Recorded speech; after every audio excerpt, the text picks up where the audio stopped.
तिमाही नतीजों और ग्रोथ आउटलुक पर चर्चा करने के लिए आज हमारे साथ जुड़ चुके हैं कंपनी के एमडी और सीईओ ऋषि आनंद।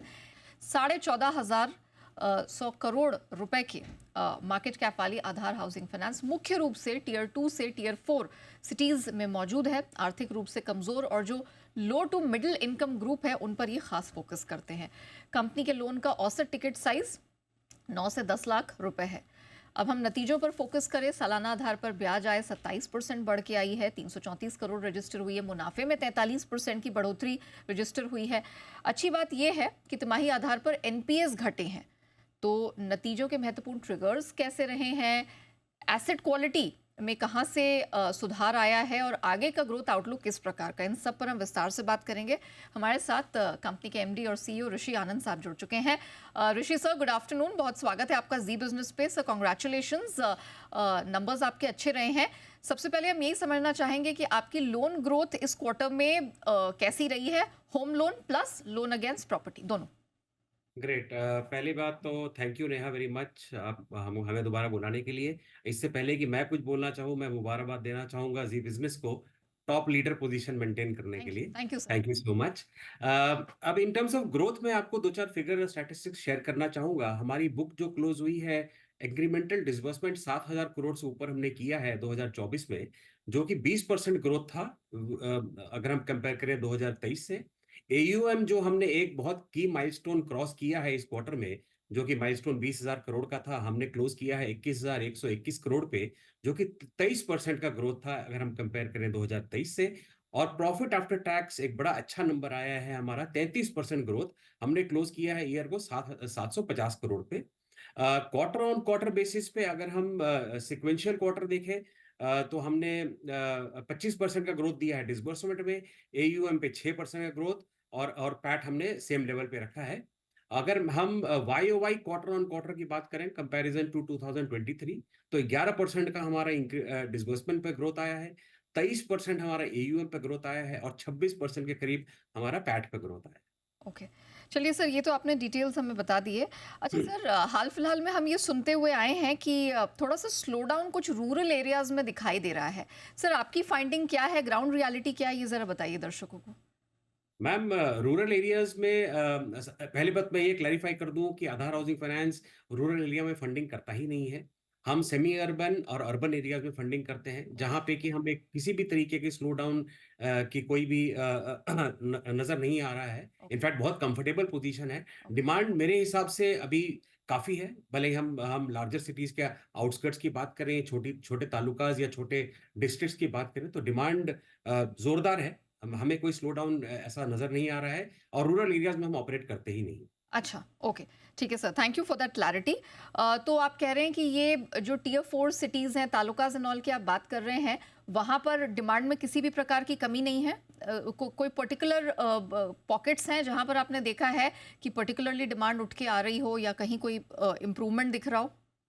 मैम, हमारा जो बिजनेस है, जो हमारा 30 से 35% जो हमारा बिजनेस होता है, वो सेल्फ कंस्ट्रक्शन बिजनेस होता है। ओके। अब क्या देखा जाता है कि ये थोड़ा सीजनल इफेक्ट आता है इसमें, जैसे कि गर्मी जब बहुत ज्यादा बढ़ जाती है, अभी नॉर्थ नॉर्थ नॉर्थ इंडिया के बेल्ट पे गर्मी 50 डिग्री के आसपास पहुंच गई है। हम्म। तो इस एक्टिविटी में थोड़ी कमी आ जाती है। कमी इन द सेंस, ये एक्टिविटी डिले हो जाती है। लोग इस एक्टिविटी को थोड़ा सा डिले करना चाहते हैं कि दिन में जैसे सुबह और शाम को ही काम होता है कंस्ट्रक्शन का, हाँ। तो वो एक दिखता है। बट मैं अब उसको स्लो डाउन से रिलेट नहीं करना चाहूंगा। ये ओके। बहुत एक एक छोटा सा पॉकेट होता है। अब वहां पे अब जैसे वेस्ट इंडिया में बारिशों का आगाज होने वाला है, तो उसमें थोड़ा सा self construction activity slow down हो जाती है। बट जब जब हम खरीदारी की बात करते हैं, जो रेडी बिल्ड प्रॉपर्टी होती है, उसमें हमें किसी भी पॉकेट में किसी तरीके का स्लो डाउन नहीं दिख रहा है।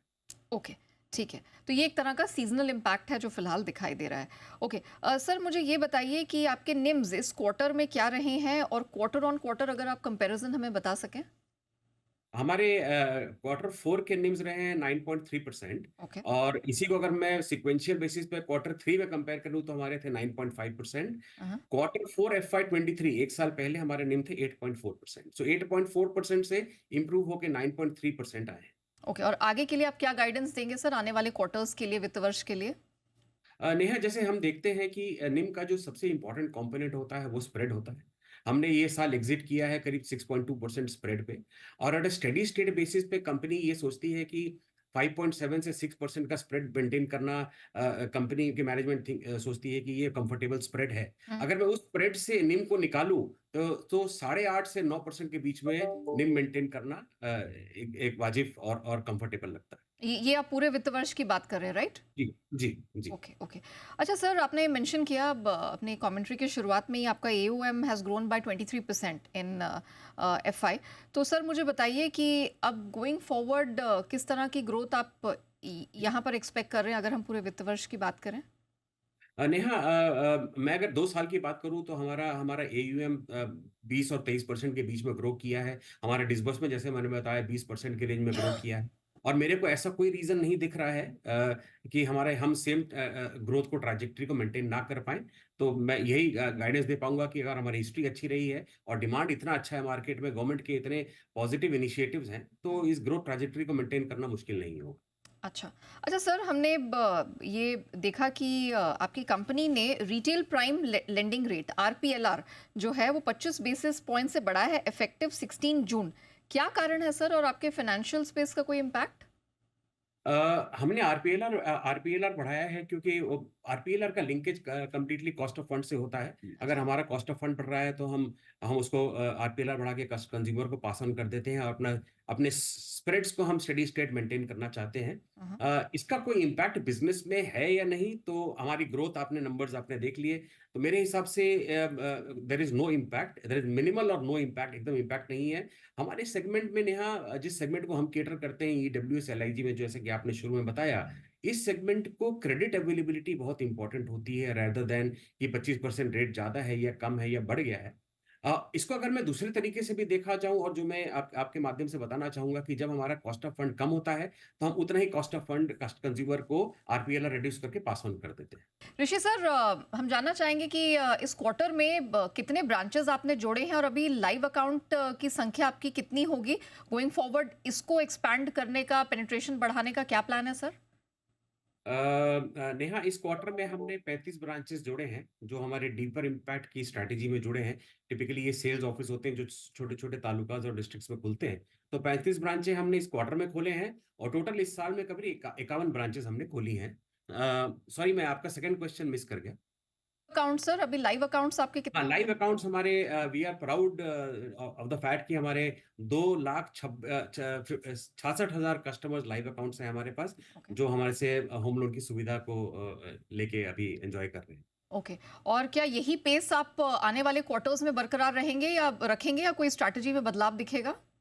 एक्सपेंशन के हिसाब से हमारा, जिस तरह से हम देखते हैं कि अगर हमको डीपर लोकेशंस में जाना है तो अप्रोक्सीमेटली 70 से 75 ब्रांचेस हमको हर साल उम्मीदन खोलनी पड़ेंगी in top states of the country. हमने 5 और फेज 1 में 5 और 6 स्टेट्स को आइडेंटिफाई किया है और फेज 2 में 5 एक स्टेट्स और ऐड करेंगे। ओके सर, ये कौन से रीजन में होंगे, कौन से स्टेट्स होंगे जिसे आप फोकस कर रहे हैं? सो हमने क्या किया है, हम अक्रॉस इंडिया स्प्रेड किया है। फेज 1 में हम बोल रहे हैं हम उत्तर प्रदेश, राजस्थान, आंध्र प्रदेश, तेलंगाना और महाराष्ट्र को हम डीपर इम्पैक्ट जाएंगे। उसके बाद हम नेक्स्ट स्टेट्स उठाएंगे, Gujarat, Madhya Pradesh, Tamil Nadu and so on so fourth. Okay.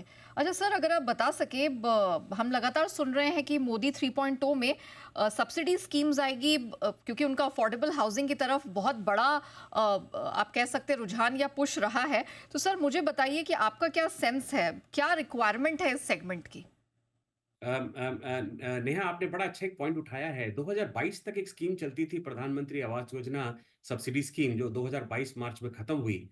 और टचवुड, हम अपने अपने अपने कस्टमर्स की सेवा करते हुए हम एक लीडिंग हाउसिंग अफोर्डेबल में एक लीडिंग हाउसिंग फाइनेंस कंपनी थे जिसने करीब अप्रोक्सीमेटली 2000 करोड़ की सब्सिडी का हम जरिया बने अपने कस्टमर्स के लिए through the government of India nodal agencies. और अगर हम देखें तो अगर हम इंटरिम बजट की तरफ अपना अपना ध्यान वापस दें, तो इंटरिम बजट में फाइनेंस मिनिस्टर ने ये अनाउंस जरूर किया है कि किसी तरीके की एक सब्सिडी स्कीम जरूर आएगी। ये बहुत एक पॉपुलर स्कीम रही है गवर्नमेंट के लिए, और इसका बेनिफिट बहुत एंड यूजर्स को हुआ है। तो मेरे हिसाब से मतलब मेरा इंडिविजुअल ओपिनियन है, ये स्कीम आनी भी चाहिए और शायद आ भी जाए। सर क्विकली एक आखिरी सवाल, इलेक्शंस का आपके एयूएम पे कोई इम्पैक्ट है क्या?